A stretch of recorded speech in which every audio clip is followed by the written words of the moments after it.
new members to the committee. I think there's 3 or 4 here tonight. I think 2 are away or can't attend tonight. So I hope you do enjoy your time on scrutiny over the municipal year. Hope you get involved, and don't forget. My name is Councillor John Walker, and I'm the chair, and Councillor Lees is the vice chair. Please note this meeting has been live streamed on YouTube. Members of the chamber, when you want to speak, please raise your hand to indicate to me that you want to speak.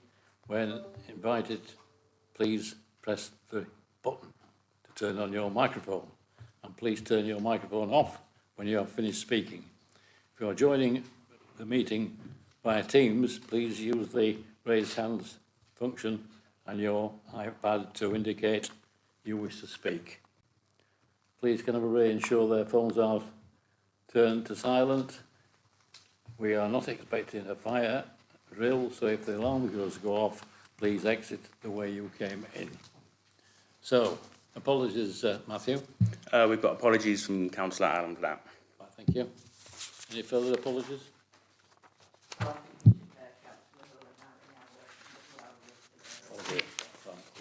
Still not well. Thank you. Right. First item on the agenda is the minutes of the meeting on Thursday, the 17th of March. Is that a true record of that meeting? If you can cast your minds back, even before the election. Don't think they're here, were they? I can move that. I was here, wasn't I? All right. You moving it? Yeah, I'll move it. Okay. We got a second then? I'll second that. Okay, thank you very much. I was here. Are there any items on the minutes to be raised? No? We move on to item 2 then. Declarations of any interest. Members are reminded of their responsibility to declare any pecuniary interest in respect of matters contained in this agenda.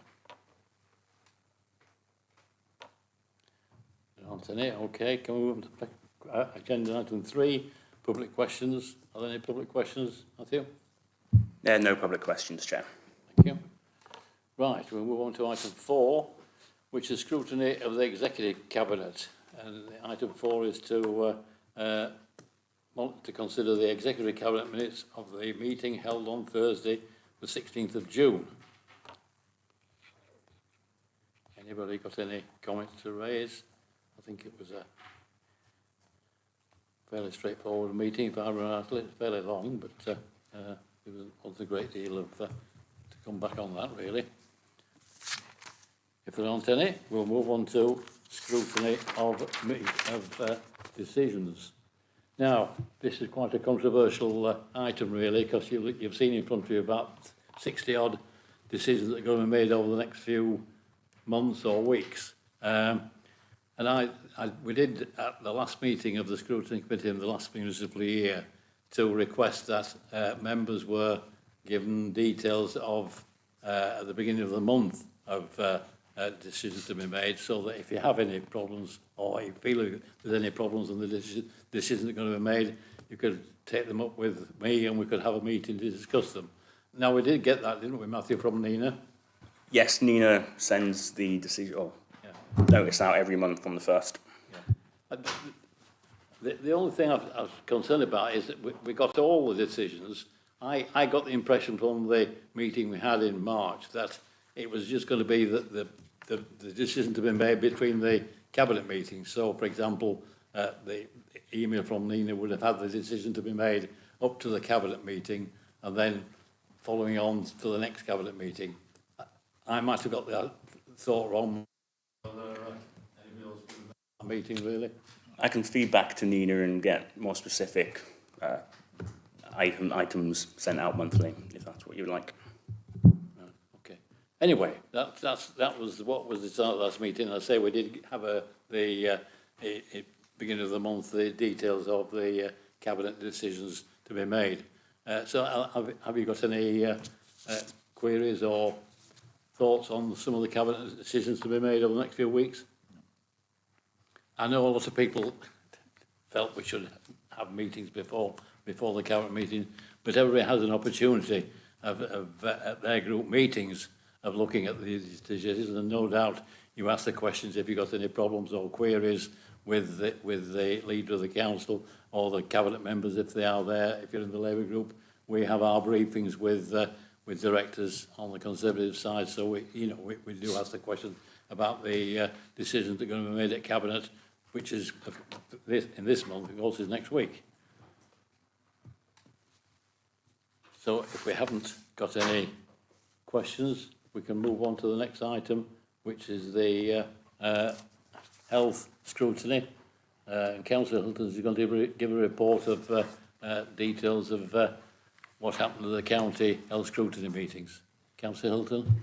Thank you, Chair. So this is an update from the last health scrutiny meeting that I attended, and it was mainly talking about the new hospital programme for the newly formed integrated care system in Lancashire and South Cumbria. So the new hospital programme is a government directive to build 40 new fit-for-purpose state-of-the-art hospitals. The Royal Preston Hospital and Lancaster Royal Infirmary have been identified as having ageing infrastructure, struggling to meet the demands of modern healthcare, and the increase of cost of maintenance is getting a little bit out of control. So the background that we were given, July 2021, a case for change was published.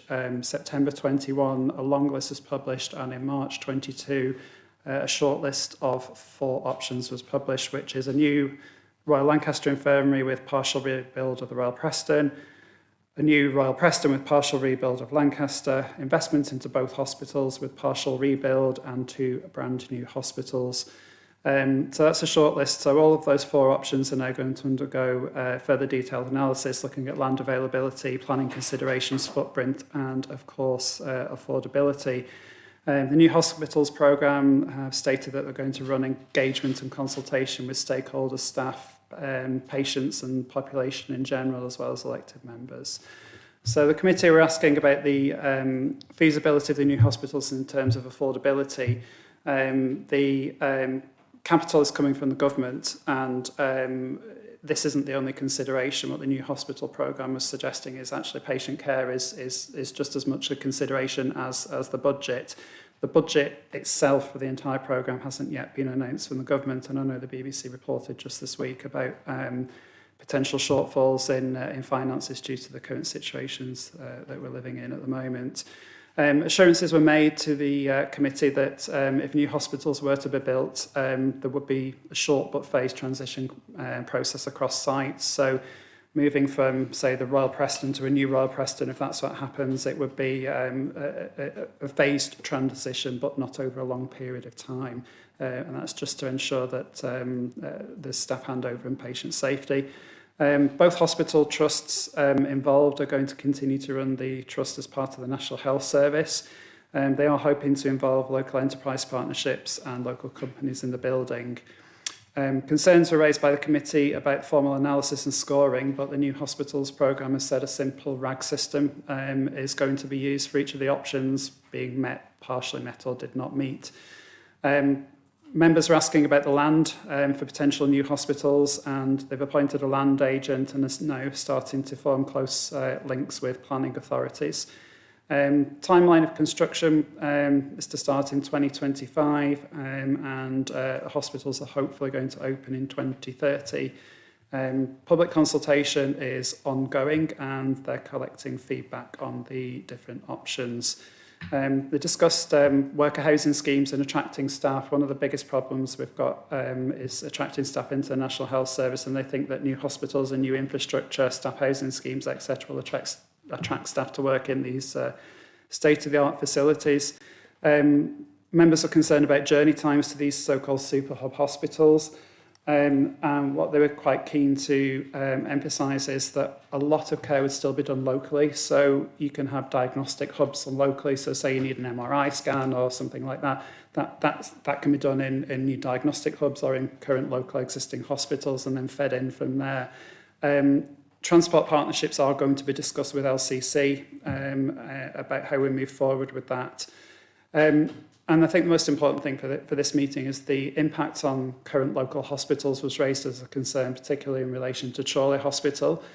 The only information they can give us is that Chorley Hospital will continue to be invested in by Lancashire Teaching Hospitals Foundation Trust, and there are no current plans to close Chorley Hospital. As to what it will be in the long term, we simply don't know that at this point in time, and that's partly up to the trust as well. So the plan moving forward, we're going to do a detailed analysis of the options. They're going to discuss with government the target dates I've already mentioned, but it is subject to discussion with the Department of Health and Social Care. So in terms of Chorley, we're not quite sure what's going on, but they are going to continue to invest. The committee felt generally, without sort of putting it down, that the two brand new hospitals would be the preferred option. Obviously there is going to be a cost implication on that at the moment. But if you look at the estate for Royal Preston, I was there the other day as part of a work meeting, and I felt like I was walking through an aircraft hangar. So the state for the sort of reason for change is quite clear. You know, these are big teaching hospitals with really failing infrastructure. So the case for change is quite considerable. It's just a case of they've gone out to consultation as to where these new hospitals go and how many there will be, and those are the options. So I'm quite happy to take any questions. Oh, I didn't have a question. I had a bit of an update that Councillor Hilton might not be aware of how scrutiny is changing at County Council. So I thought I'd share it with the committee to help factor what the direct. Kim will know what I'm talking about. About 2 months ago, County Council agreed to change its scrutiny function to have 4 committees, which were based around each of the council's corporate priorities. And the Health Scrutiny Committee is becoming the Health and Adult Services Scrutiny Committee.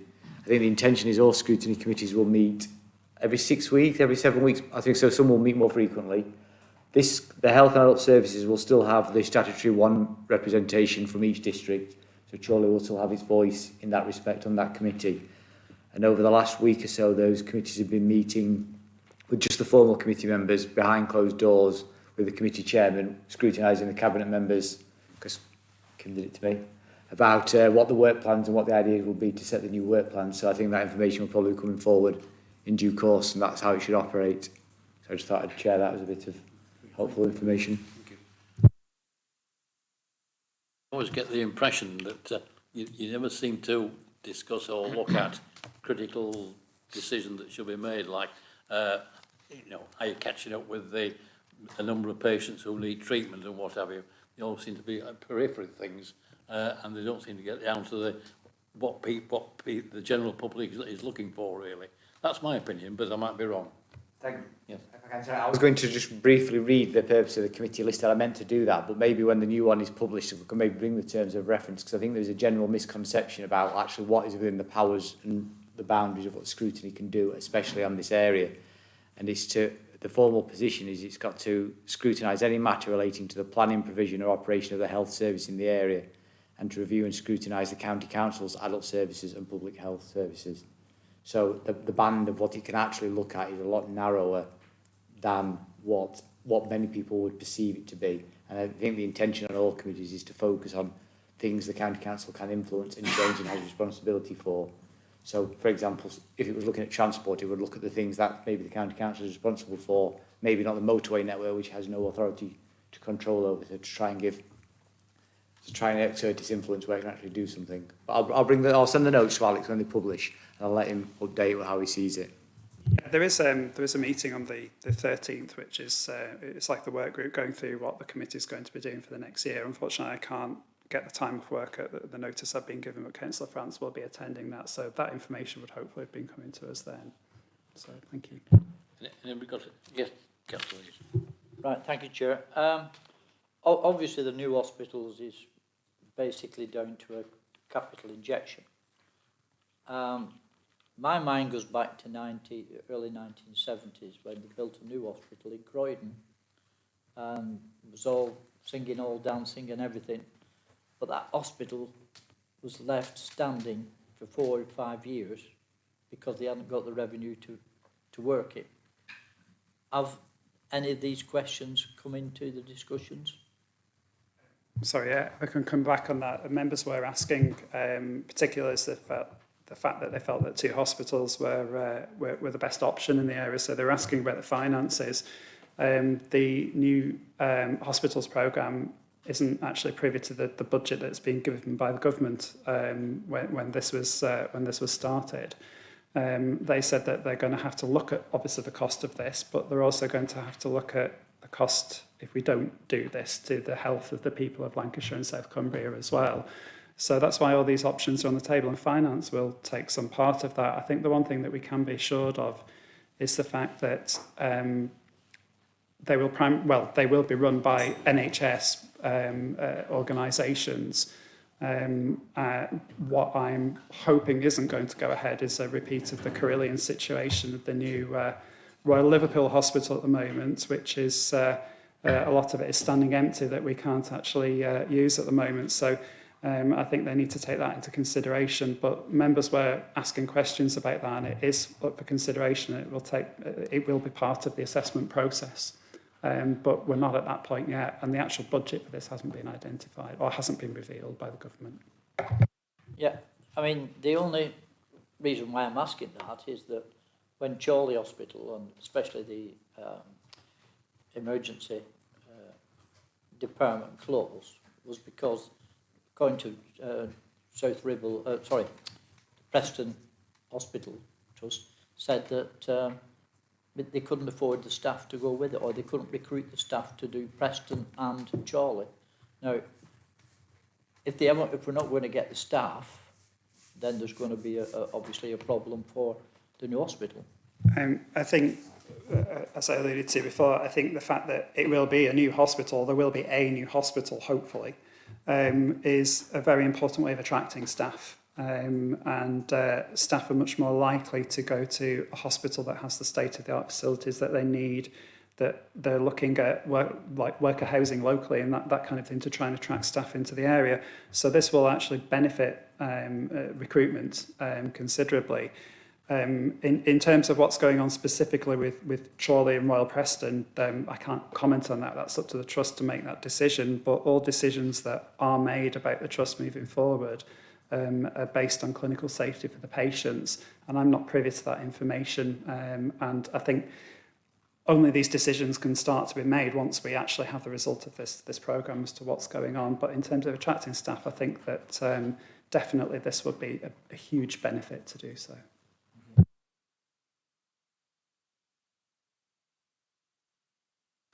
I don't know if it's an appropriate question for Alex, but obviously it's been touched upon about it being the beginning of the new sort of municipal year for the health or adult services and what's it called, adult services. I just wondered whether or not Alex would be in a position to take forward any suggested topics to suggest that the committee looked at. At the moment, I'm getting quite a lot of feedback from residents regarding, particularly post-pandemic, poor access to NHS dental services in Chorley, where patients that have always been under the NHS trying to get back in for appointments now after COVID, and they're actually being told, oh, well, you've not been in over the last 2 years, therefore you're off our list and you've got to go private if you want an appointment, when these particular dental practices have actually not been proactively calling patients for routine checkups throughout the pandemic. So in a nutshell, the presumption is that if somebody is NHS, they're not worth as much to those private dental practices as if they were coming under the private umbrella.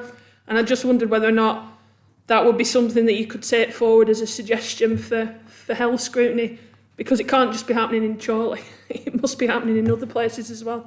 Thank you.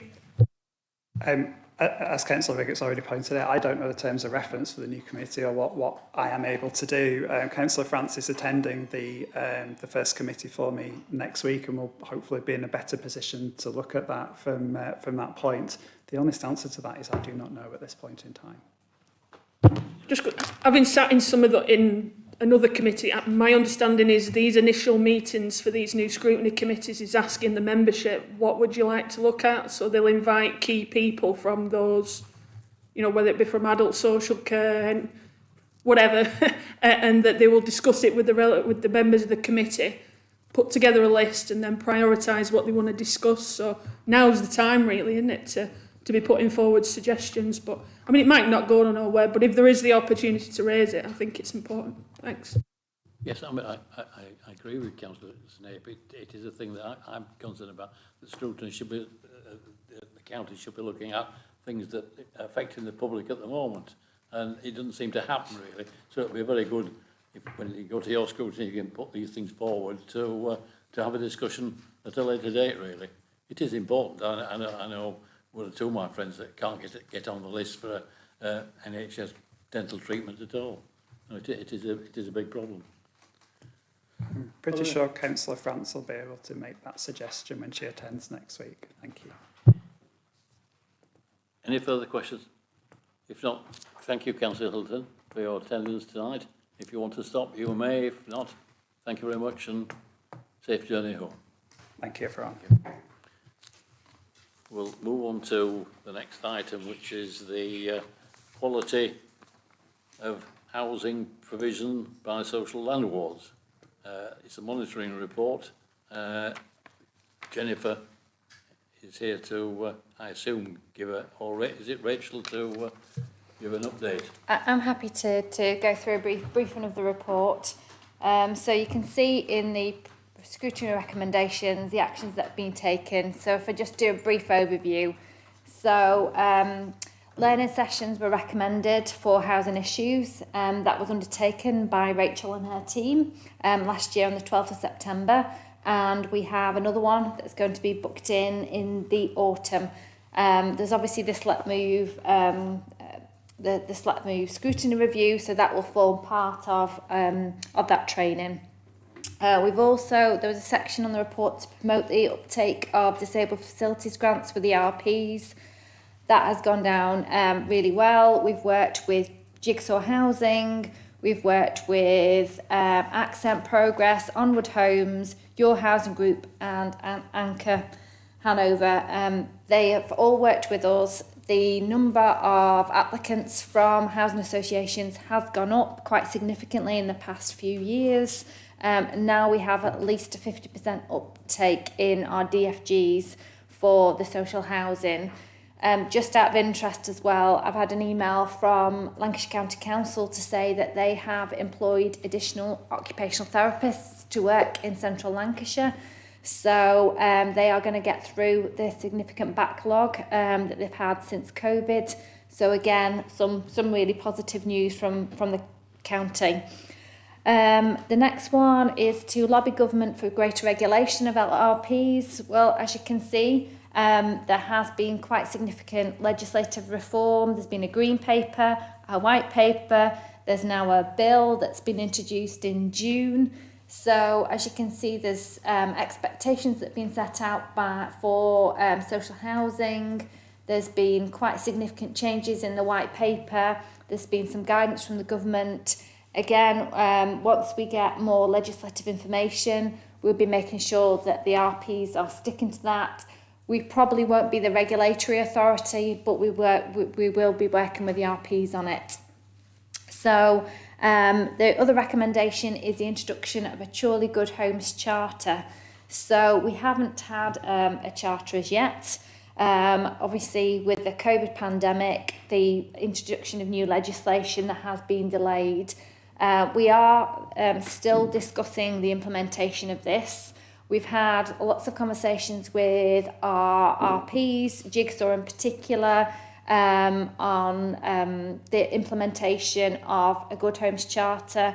They have come up with some ideas. They're already preparing for that. They're preparing to comply with the legislation, but also preparing to look at Good Homes Charters. And you can have a look to see their proposals, what they're doing and what they're planned to do. And I think that's it from me. Anything else to add, Rachel? No, I don't think so. Thank you for that. Can I just ask the question on the charter? You mentioned there it's all about dealing with the customer service. And are these going to be implemented, acknowledge letters within 5 working days and respond, fully within 7 working days?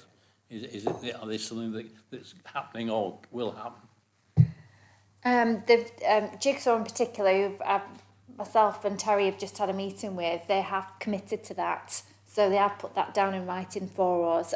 They've also sent an email addressed specifically for council inquiries as well. Good. To answer the phone within 20 seconds. I don't think that's happening at the moment, is it? I've no further questions on this. I'm glad to see most of the recommendations that we make from over in Scrutiny have been taken up, and let's keep it going, really. So what's the timescale for the charter that you're going to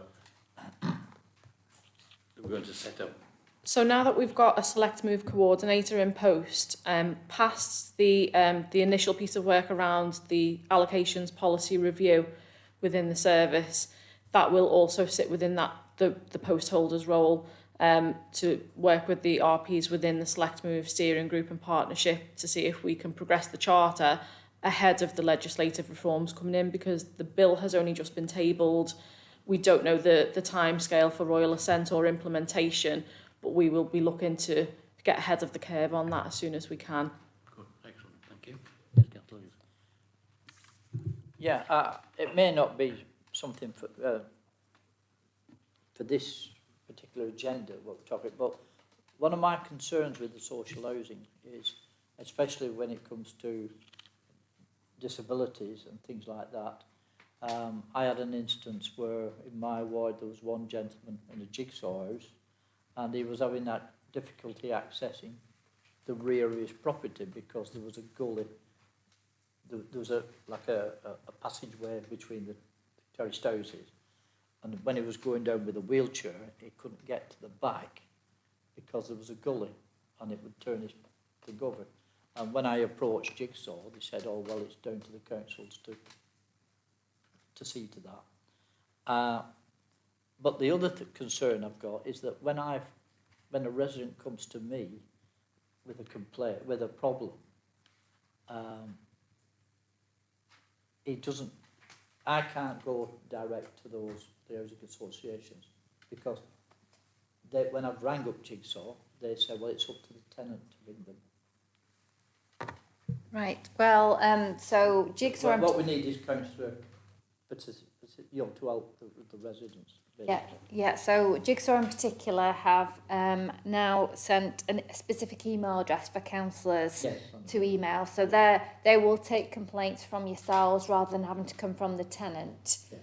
With regards to disabled facilities and disabled facilities grants, really that we do provide grants to enable people to access their properties, and we do work with Jigsaw to make sure that their properties are accessible. But something like a gully and a changing of a gully, we wouldn't expect to use our disabled facilities grant for that. We would expect the Jigsaw or the registered landlord to do that work themselves, and we would work with them. So as Rachel said, or we'd work for a management move if that was necessary, if it was a real struggle to get through. But we would expect the registered provider to be able to do small jobs like that, because to access the disabled facilities grants, they'd have to have an occupational therapist appointment. Then they'd have to fill all the paperwork in, which can take time and take quite a long length of time. This could take upwards of, it can be, with the waiting list in county, it could take upwards of 6 months.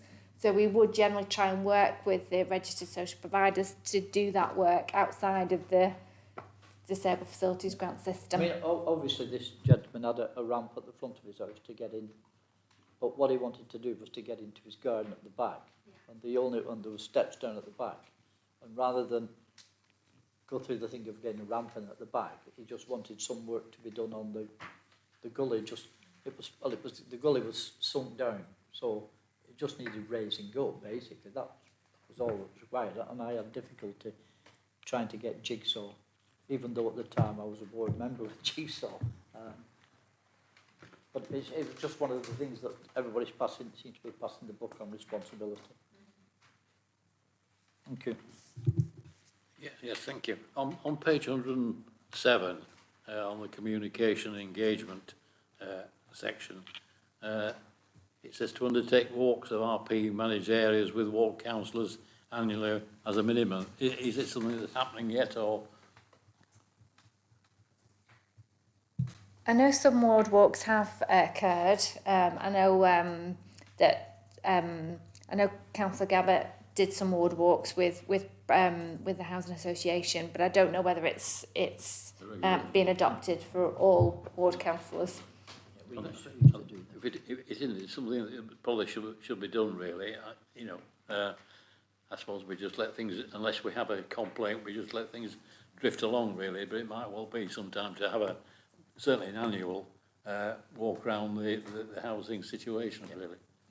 So if that could be looked at and implemented this year, that'd be great. Thank you very much. Any further questions? Yes, Kim. I think in the initial monitoring report and the recommendations from the task group, there were two recommendations that weren't taken forward. One about creating a residents' association for Chorley Borough and invite all RPs, and the other one, establish a social sector housing forum for Chorley Borough and invite all RPs and borough councillors. And I think in the last monitoring report, it said that in lieu of that, that the council was proposing to set up a specific working group to progress this charter because of what substantial piece of work it was. And I just wondered why there'd been a sort of change in tack to sort of lump it into the Select Move partnership, because I would have thought, going off the Select Move task group, the Select Move is busy enough with the number of people that are on the list waiting for trying to get a house. And I just wondered whether or not this is kind of not really going to be a priority for the Select Move partnership. I mean, I know the RPs have good intentions and so on, but to actually get to the nitty-gritty of all those different points that we've just discussed, I just wondered why there'd been a change in direction. Thanks. Any comments? I think obviously the picture has changed throughout COVID in terms of resourcing to be able to deliver this piece of work for a start. And at the point where that might have been the idea in terms of a working group, there was nothing on the horizon around having somebody over Select Move, a Select Move coordinator, to be able to deliver that. And while Select Move itself and the allocations policy is quite intensive and time consuming at the moment, there should still be capacity to be able to bring these things forward in tandem with the legislation changes that are already coming in. So landlords are having to prepare this anyway. It's not something that we are alone in pushing for. It's something that's already on the horizon. So it's having more oversight of it rather than having to drive it forwards on our own, if that makes sense. Yes, Councillor. Yeah, just right at the end of the report, where you've got background documents, I can't seem to get onto those background documents when I try. The PDF. I can't help it there. So it was the original final report from the first scrutiny, and it's a PDF copy of the new social housing regulation bill that's been tabled. It was just for reference. How can I get onto that? Usually you just have to, it should just be a link that you do click on and it should open. I'm just clicking on it and nothing's happening.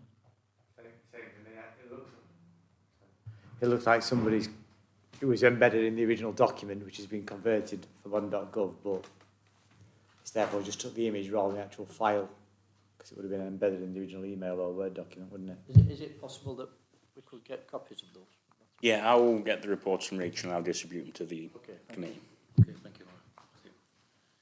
Any further questions on the recommendations and the implementation of the recommendations? Okay, well, thank you very much for that item. And we move on to the next item, which is the annual report, which has been compiled by Matthew. I'm just getting onto it now, just a second. Backwards, forwards. Come on. There we are. Yeah, I mean, this report for newcomers, we have the annual report every year giving a resume of all the activities that we've done during the year, which you can see we are quite busy. You might think tonight we're not particularly, we will probably finish early and what have you, but over the next few meetings, you'll find we do get through quite a lot of business. And if you've read this report, you'll realise that is correct.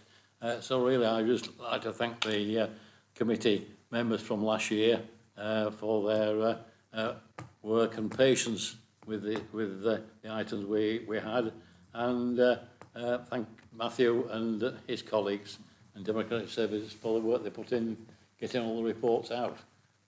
Has anybody got any questions on the annual report? I'm quite happy it's a resume of what we did this year. Okay, very good. Thank you very much. This, Matthew, goes to council, doesn't it, this report? It is, yes. Yeah. Oh, dearie me. Right, moving on. We'll move on to item 9, which is the report from the Task and Finish group on Select Move. I think Councillor Ainsworth, you're going to let us know how you're getting on. Thanks, Chair. There's not really a significant update to provide as the task group's not met since ONS last met. However, the remaining dates for the task group have been set and external parties have been contacted and the process of invites are underway. And the next meeting will be taking place on Monday the 25th of July. There was a delay in the survey going out to 2,000 users of Select Move, and this has the potential to impact the date set for policy to attend and discuss to present the findings. At present, the date set for policy to attend is 17th of August 2022, and this is dependent as the survey will be out for a month before results have been analysed. Preparation and work is underway for the final report of the task group, which is expected to be presented to ONS committee on the 6th of October. Thank you. Okay, thank you. Are you due to meet again in the near future? Or when are you hoping to finalise the report? We're going to be meeting on the 25th of July. Right. I'm hoping to have the report finalised and presented for the next committee on the 6th of October. Is that the last meeting, or are you still work in progress? Have we got a final meeting yet, don't Matthew? We've got 3 meetings left of the task group Right. prior to the 6th of October, when we hope to bring the final report back. But if there is a delay with policy, we may have to change some of the dates, but hopefully it is going to be the 6th of October we bring it back. Very good. Excellent. Yes, I mean, it's a very interesting task group that's set up to look at this, but it's very complex, and I congratulate you for the work you've done so far. Will you be losing any members from the task group because of the change of committees and what have you? No, the membership's still been the same. Councillor Snape's been attending meetings as well as Councillor Pound. Right, okay. There's only Councillor Molyneux, wasn't she, on that? No, Councillor Molyneux, Councillor Molyneux is the chair, and this task group as well as me, vice chair, and it is down to So June as is well. Councillor Molyneux continue as being chair? Yeah, she's going to continue as being chair, but it's stated, Councillor Molyneux has done a good job as well. Yeah. Very good, excellent. Thank you very much. Anybody got any questions for Sarah on this? Yes, Kim. It's not a question, I think it's just more a comment. I know June would kill me if I didn't mention it, but I know she's really disappointed about the delay in the surveys. I mean, in fairness to Matthew, Matthew was in liaison with the officers regarding these 2,500 surveys back in February, March, and they still haven't been done. They're only now doing it, and I just think it's really because it's really disappointing that it's now going to end up. I mean, I know it's not the end of the world, but it's now going to end up delaying the final report coming to scrutiny. You know, it's what it was beginning of this year when we were supposed to be getting these surveys done, and I think that the chair and the vice chair were only informed recently that they still haven't been done. So, you know, when it's integral to the findings of the task group. So that's it. It's not a question for Sarah. It's just a comment. Thanks. Jennifer, any comments to make about the survey? I'm sorry, it's not from us. I think it's from the policy unit. I know that Matthew did ask. I know that we've vetted and verified the questions, but I'm not sure why it hasn't gone out before now. I don't know whether you know, Rachel. No, I think the only delay that sat with us was in the last few weeks in terms of once the survey had been created, we had to find a way to bulk message the right cohort of people, and there was some confusion over that in terms of whether we could send it out via the Select Move system or whether we had to acquire a license for a different piece of software, and we eventually found out that we could do it ourselves instead of having to wait and cause a further delay. So we have sent it out ourselves via Select Move, but the original procrastination, if you like, was not from the Housing Solutions Service. So basically, it's ready to go, is it then now? It went out last week. Oh, right. So it's out for a month, and we do anticipate being able to analyse the results before the August meeting of scrutiny. That's okay, as long as it's active and... It shouldn't delay the final report. Right, very good.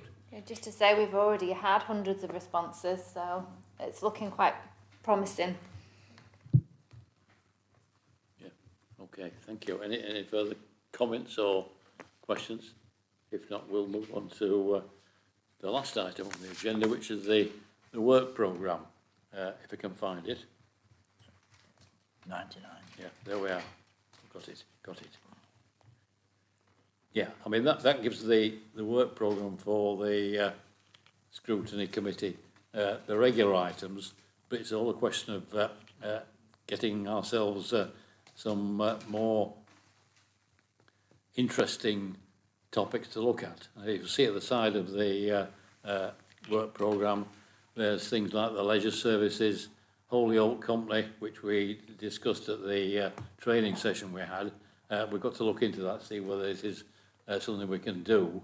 But we'll look into that further. Empty properties, period poverty, joint health scrutiny with South Ribble, and then sustainable public transport, quality of housing, etc., etc. So we've a lot to get through this year. And it's a question of whether some of these topics should be done by a task group or whether they should be coming to the full overview and scrutiny committee. So it's over to you, really. See what you want to do. Yes, Kim. Sorry, I'm not nitpicking, but what happened to the suggestion from the workshop? I think Alan Platt made it, and I kind of half made it, about customer services and linking it in with shared services and that. Well, is that... Was this... In general thinking, we're thinking that since the first performance panel is going to be the customer and digital, I believe, and that a lot of that's going to be covered on the performance panel data information, and then if there's any further information or queries you come from that, we can always add to the work programme because it is a living document. So as we progress through, we can take things off, add things on. So it's... Yes, I mean all these things will be looked at. It's a question we will just slot them in to the various meetings, or the performance panel might well look at some of these things as well. And that then we can report back to the overview and scrutiny committee. But we will look at all those, and as you say, customer services, from what I can gather from some councillors, it is a bit of a problem at the moment, which we might well look at. Well, in fact, the performance panel will be with Asim and Adrian in a fortnight, and we'll look at customer service problems. Then we can report back to the next full scrutiny committee meeting. Yes, right. Right, thanks, Chair. At one of the meetings that we had last year, when we had a member of the public requesting, we did say we were going to do a scrutiny on cycle. We did. There's nothing on there regarding No, there isn't. I mean, so whether we include that under... Well, I think the thing was with that is that the Green Agenda Committee looked at cycling. Oh, that's right, yeah, that's there. Looked at cycling. I haven't seen any report back from that anyway, but I will look into it further, and we're probably making an item on the next scrutiny committee meeting just to finalise that if there's been some recommendations from the Green Agenda Committee or Climate Change Committee, whatever it's called. Yeah, we can do that. We can get an update from the climate change working group and see how far along the work they've done. Because it was agreed, I think, at the last meeting that it was going to be transferred to the climate change working group. So if you're quite happy with the suggestion at the side of the wholly owned company, leisure services, empty properties, look, we'll get all those incorporated into the agendas for the rest of the year. Yes, Ada? Thank you, Chair. Can I just ask what the intention is for the two near the bottom under the crime and disorder scrutiny? Because there's no markings against them to suggest what dates they were going to be. Are they to be planned? I think they were quite popular topics at the planning session we I had think too. the community safety partnership update is a yearly item which is usually done about March time. Am I right? Because Yes. we have the chief superintendent from Chorley police station came to tell us what was happening in Chorley with crime and prevention, etc. Am I correct, Matthew? Yes, it is on the upcoming agenda, but there's a change of staff between Irene Elwell, who was the officer who would be in charge of that. It's been moved to another person. We're just still talking to her about finding when the best day is going to be. Because in a minute it's looking to be March, because the January is looking to be quite busy with the budget and the other items on the work programme. Yeah, it will appear during the year. Any other topics that people feel we should scrutinise that's going on in the council at the moment? Yes, Kim? I think Ada suggested at the workshop actually getting the new police and crime commissioner in Yes, terms of, well, that's right. because normally we just have a report from an officer or That's a right. policeman, and Yeah. we don't really get into any detail, do we? But it might well be to get, if we've got the crime commissioner, it might well be to have a member training session with him there to give all council an opportunity of listening to what he's got to say and what he's doing for Chorley, really. Okay, anything else anybody feels we should be looking at? But certainly, if during the next few weeks or months you come up with a topic, please contact me and let me know, and we can always put it on the agenda. I'm quite happy to have a long agenda if necessary to go through all the items that we want to look at. Okay. Right. If there's no other items at the moment, can I thank you for attendance and safe